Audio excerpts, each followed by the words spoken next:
it's interesting because there's been, as everyone knows, I mean, there has been a movement to both eat and drink and buy locally for quite some time. And so when local chains, local companies are started and then they expand in a smart way, like what you're talking about, Alex, people do gravitate to that. This speakeasy is actually themed to the Prohibition era, right? Oh, yeah. So you go in, and this is what I want to talk about too. Is it rude for me to spoil how you get there, how you find it? Because how did you figure out how to get in? Well, I had to do a little bit of digging. I had to really look like online, or did you ask around? Okay. I had to go through the comments to really get the information and a lot of people in the comments were trying to save the secret, right? Because on their Instagram and on their website, they say, find us if you can. You know what I mean? Don't tell us. Yeah, wait, don't tell us. Okay, well, I will say, Tessa. I have the corned beef right here. While you're both digging in and eating, it's very interesting to me that they ended up on the list because they are by and large kind of a carry-out location. They only have, 3 tables, I think, in the whole place, and they usually have... I'm Josh Duke. And I'm Alex Darus. And you're either watching or listening to Dine Drink CLE, the podcast, where each and every week we're going to be joined by cleveland.com's best and brightest food experts, insiders, and influencers. Alex, what are we talking about today? Lots to talk about today. We're going to go into a little bit about Cleveland chains, and not the chain restaurants that most people typically think of, but those local family-owned restaurants that have been able to expand and get multiple locations in the area. We're also going to talk a little bit about speakeasies. There's a few bars in Greater Cleveland that label themselves as speakeasy, so we'll see, do they exist or not, or what even is a speakeasy in 2024? And then we are going to do a taste test from Express Deli, which landed on Yelp's 100 places in 2024 list to eat, and it's the only Greater Cleveland spot. And so we have some sandwiches, some deli sides, and we're going to do a taste test on air. So lots going on today. Yeah, that sounds, I'm already, like, my mouth is watering just thinking about it, Yes. you know, so...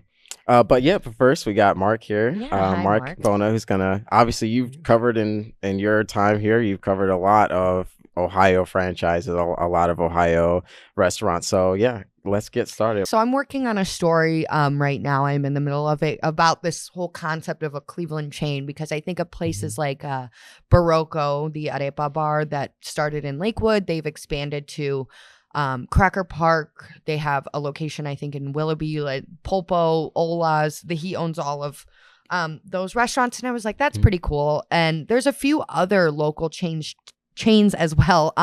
Like Irie Jamaican Kitchen is one. They are getting ready this month to open a Lakewood location, which is now they have several in the area. And then also, if you think about places like Geraci's Pizza, even, they started as kind of this old school Italian restaurant, and now they're expanding. So it's kind of like a cool thing to see in the Greater Cleveland food scene, these small restaurants grow into these chains. Can you think of any in particular, Marc, that stand out to you? Yeah, you made a good point, though, Alex, that it's not just, when you hear chains, it's not just large companies and large, number of franchisees or locations. So you named a couple of really good small ones and local ones that are growing, like Geraci's is really doing good business right now with the slice shop. One of the larger and more established ones, though, in the area, Winking Lizard, is locally owned. They have, and I keep forgetting the number, I want to say it's 19 locations. I think they've taken a smart approach.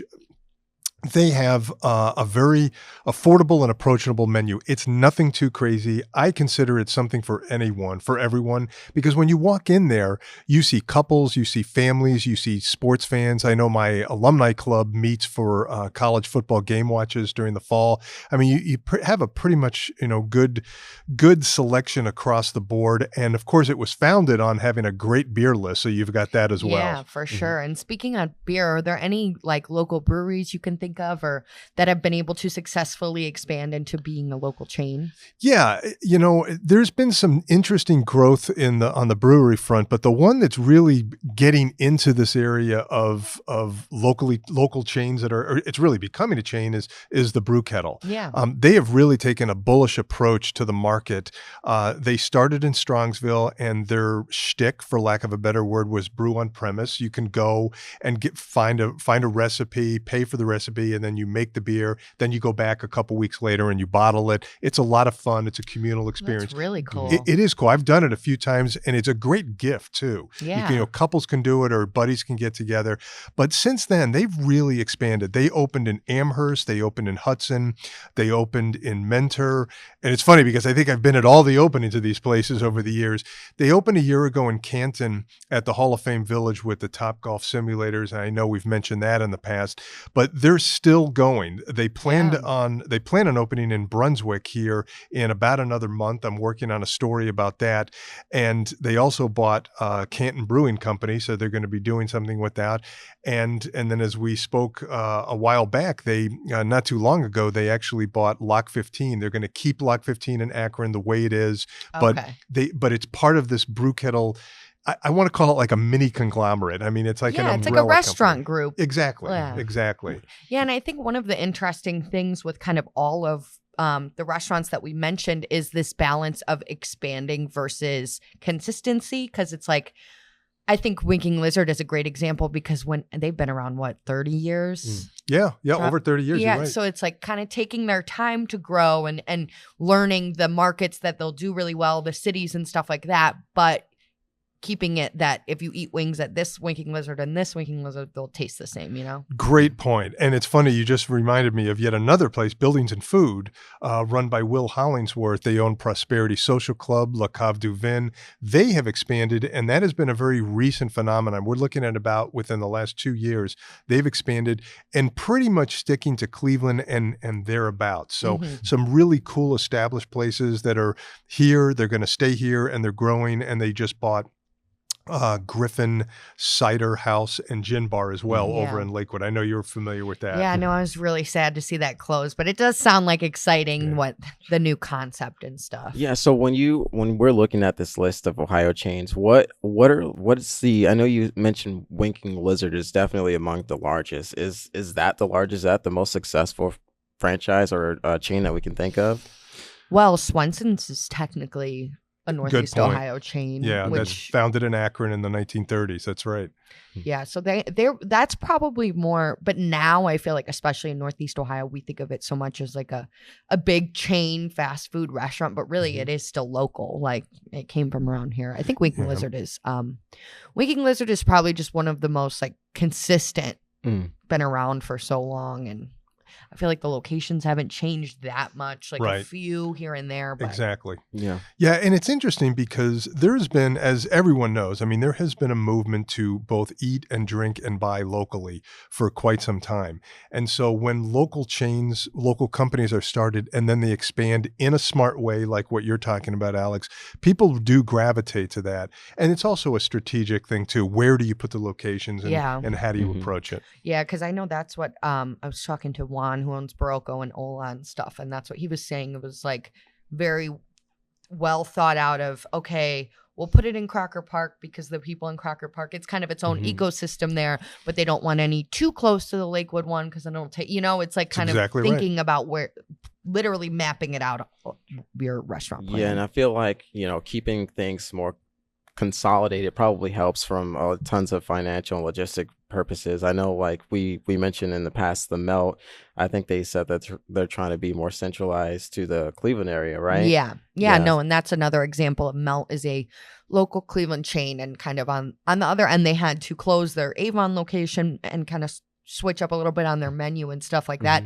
But I mean, they've still been around for a really long time and have, I think, 5 locations left. Keep forgetting the number because it has fluctuated lately. But at least I know more than 3. So it's like still been around and still has this great presence and stuff. But again, it's like, think about it with COVID and with everything changing, it's impressive for any restaurant to make it 5, let alone 10, let alone 20 years. So can you think of any up and coming ones that are just like kind of just getting started, maybe with 1 or 2 locations, maybe 3? I feel like Geraci's, even though Geraci's has been around for a while, the Slice Shop opened The one downtown opened a year ago, and then one opened in Willoughby next to the Yard on 3rd. But you're right. I mean, Dracy's is an old name, but now you're seeing the younger kids, so to speak. Well, come in and even move it that, forward. like they've expanded. First, they had the slice shops and stuff, and now Taps and Tails Dog Bar in Ohio City, you can get their pizza there on the weekends. At House of Blues, I know after a show, you can get pizza there. They have like a pizza window for Geraci. So it's like, it's kind of a brand that was able to establish itself for so long, but then now is doing the expanding. And it seems like that method at least has been really great. Yeah, and when you're pointing that out, it does seem like an interesting strategy to sort of keep it going, because it's not like they're just getting, it sounds like a bunch of different location, brick and mortar, like new restaurant locations. They're kind of like putting themselves in really interesting, neat places. Yeah. So, yeah. Well, yeah, and it's also smart if you're a business owner and someone else is paying the rent, then it's like, well, do the food. It's smart. And look, I'm a huge pizza fan, and I love their pizza, especially downtown. I mean, it's a great location. It's so good. It went into another former Italian place as well that had been here for a long time. It closed, and the investment group went in and got it. I know they have plans to open a steak restaurant. Yeah. They have some coffee shops as well. Yeah, Lionheart Coffee. Lionheart Coffee, that's right. And and I mentioned earlier buildings and food. It's another one it's kind of sort of new. I mean, the places have been older. Will Hollingsworth, basically his claim to fame was the Spotted Owl. Shut that down, and he's really evolving. He said, I'm kind of taking a break from cocktails. He's focusing on food and wine and really cool spots. And that's been a relatively new phenomenon as well. Yeah. Yeah. For sure. And now we are joined by Paris Wolfe. Welcome. And Hi, Josh. Yeah. So I have been thinking about speakeasy bars for a minute. They're kind of popping up all over the place. It's a very trendy thing, it feels like. And so I kind of want to get you guys' opinion about the trends and what we're looking at. So to start it off, why don't you tell us like a little bit about what you think is going on with speakeasy bars? Why is everyone a speakeasy bar this day? What is this going? It's what's marketing. Going on? It's all marketing. Well, yeah, for sure. Because it's like, oh, the secret entrance and everything. But it's also just a weird concept in general, because a speakeasy, it came from Prohibition. And now it's like no one has to sneak and drink if you're over 21. Yeah. You know what I mean? It doesn't really make a lot of sense. But I wonder if too, because it's like, They want to create the mystery. the 20s, it was the Little roaring retro. 20s. Now we're the 2020s. Like, I don't know. Yeah, Little maybe retro, little, little mystique. Yeah, maybe that's why it's kind of resurging. Because like you said, it comes from Prohibition, where alcohol was banned, and so they had to sneak around and literally do and like speak these, softly. And get have- a password. yeah, and have these underground locations. But now, in the age of the information age of the internet and social media, it's kind of silly a little bit to have a secret location bar that you're advertising on social media. You're having a website for, you're doing news press releases for, Yeah. and explaining to everybody where I am. And a lot of these places that like aren't even like hidden or even like attempted to be hidden in any way, shape, or form. A couple of them are like Yeah. not, contrived, hidden behind a bookcase at West Ells and Willoughby, Mhm. or I'm trying to think of where else. That's hidden. I know that Quintana's Barbershop and Dream Spot in Cleveland Heights is like first floor is a barbershop and upstairs is a speakeasy. And then I even think they have a third lounge. It's like a bourbon room kind of thing. But they kind of advertise as a spa and everything. But it's still, like you said, you can go on their website and find the tab for the bar menu. Like, Right. And so, but there's one that I've been to that does this really well. So it's called the Watson. It's in Cuyahoga Falls. It is attached / associated with a restaurant called Butcher and Sprout. I don't know if you guys have heard of it, but yeah. So basically, this speakeasy is actually themed to the Prohibition era. Right. Oh, yeah. So you go in, and this is what I want to talk about too. Is it rude for me to spoil how you get there, how you find it? What are you supposed to do? Like, because how did you figure out how to get in? well, I had to do a little bit of digging. I had to really look like online, or did you I had ask around? Okay. I had to go through the comments to really get the information, because, and a lot of people in the comments were trying to save the secret, right? Because the Watson on their Instagram and on their website, they say, find us if if you can. You know what I mean? Don't tell us. Yeah. Yeah, wait, don't tell us. Okay, well, I will say, I'm not gonna give away the exact location, but it is like behind or through like a mailbox system where you have to know what you're doing. Like you to would get never in. walk Right. there on If accident. you could technically, if you were trying to get some mail or trying to get somebody else's Ooh, mail, now you could I want to probably go find there. it. That sounds like an Right. actual more real Yeah, one. Like yeah, and I just adore their concept because you go in there and all their drinks are themed to like this alchemist, like 1920s. Like their menu is on a parchment that's like tattered and old looking that looks like it could have been ripped out out of 100 years ago.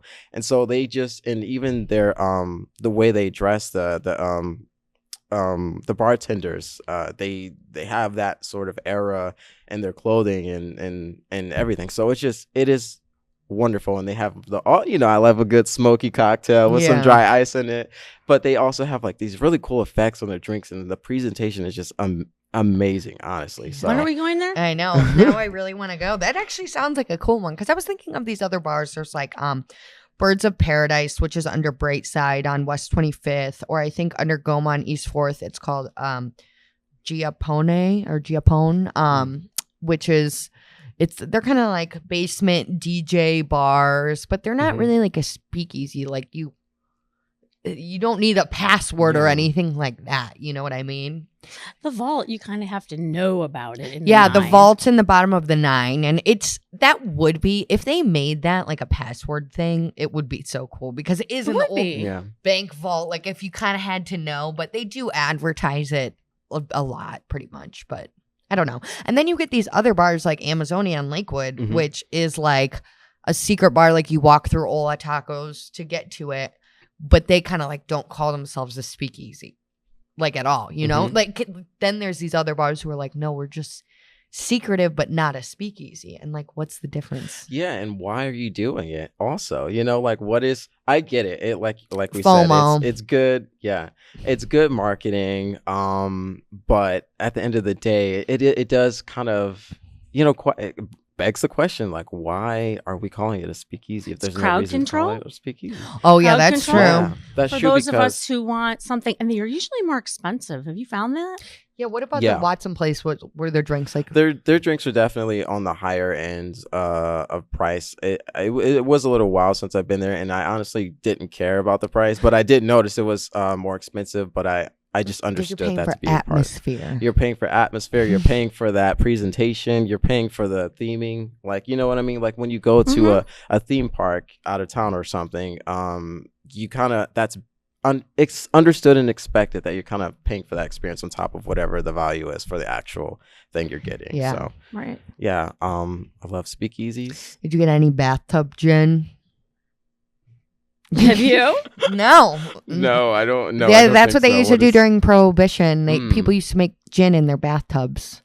And now I've seen, I don't know any in Cleveland, but I've seen like bars play on that, and they'll do put it Oh in my a bathtub or gosh. something like that. You could really play with that. Yeah. You know what this reminds me of though? So now that recreational marijuana is legalized in Ohio, and I know we always talk about it now, but it's kind of funny. Like, I wonder if there's any like speakeasy marijuana dispensaries to. That have would been be a around real Cleveland. speakeasy. That It would be a would real be. speakeasy, and you wouldn't know about it. It wouldn't be Oh my God, I bet broadcast on there their is. social. You just like, I'm going to go dig down some weird rabbit holes on the internet later and find these places. Right, and these speakeasies, they're probably about to start coming out of the woodworks if they do exist, because now it's technically Yeah, if you legal. have one, give us the password. Yeah, let us know. We want to investigate. Yeah, what's that email? Yes. What's that email? You got to Alex? knock, like a special knock on the door. Oh yeah. So that'd be very interesting. That to is, see. yeah. In honor of Express Deli landing on Yelp's list of the top 100 U.S. restaurants to eat in 2024, we decided to try a few items from the deli's menu to see what all the hype is about. Express Deli is most known for its corned beef and pastrami Reubens. They do them in sandwiches and in wraps. So we have a corned beef sandwich on rye and a pastrami Reuben in a wrap, and we can see if it's worth the hype. So let's test the. I have the corned beef right here. While you're both digging in and eating, it's very interesting to me that they ended up on the list because they are by and large kind of a carry-out location. They only have 3 tables, I think, in the whole place, and they usually have a line out the door during lunchtime. So, yeah, talk about truth in advertising. Express Deli is an Express Deli. You get in, you get your good food, and you get out. Yeah, From what I can tell, this corned beef is delicious. Yeah, I mean, just tasting it off the back and see why. I'm not typically so like crazy about corned beef sandwiches, even though that's pretty popular here in Cleveland. But this is really delicious. I honestly, it's very flavorful. It's really, really moist. See, this might be sacrilegious to say as a Clevelander, but I like the meat ratio because the Slyman's is like too much meat for me. This is like a good meat to cheese to bread ratio. Absolutely, yeah, I agree with that. Because you also hate when it's like a bready sandwich. I 100% agree with that. This is a fantastic sandwich. Yeah. Like the composition of it is wonderful, like you said, and it has just the right amount of dressing on it too. Just a little bit of crunch. Delicious. Well done. That pastrami wrap is just as good too. You had the pastrami wrap? I don't have that one. When you try the turkey club. Yeah, let me try that real quick. And it's also funny too when you think about that a deli landed on the best list, because in general, a deli sandwich, you think about it, something we can all generally make, like, or you make it for lunch or whatever, but it's like one of those things when someone else makes it for you and it's so good, like you want to pay for it. Like it tastes better when someone else does it for you. Describing this turkey club, it's like a premium homemade turkey club sandwich. Like it really is. It's very good. I think the bread is doing a lot of the heavy lifting on this. For me, I don't know about for you guys on both sandwiches. Honestly, I think they've chosen the right slices to like really, really complement the meat and the flavor and the sauce. There's a lot of different breads we got. You can get basically any of these on white wheat brioche, a hoagie, in a wrap. You can customize it and everything. So it's like if there's one that you particularly like the bread, you can go back and order it like that. So. Yeah. I need to revisit the list because I recognize that, to your point, delis are kind of a thing that, you know, you can make your sandwiches at home, but a lot of people like to go out to delis and get a sandwich. What other kinds of restaurants were on the list? Do either of you recall from having looked at the list? It was a big variety of things. I know they said a lot of different, I think Korean food, like a lot of different Korean restaurants were becoming really popular. But really it was kind of like everything. But I guess also the reasoning to kind of, to Josh's point earlier, is like, I think the way that Cleveland and Northeast Ohio does appreciate a corned beef sandwich or a pastrami Reuben, and it kind of made sense that Express Deli, if it's one of the favorite ones and something that represents the city, you know, it makes sense.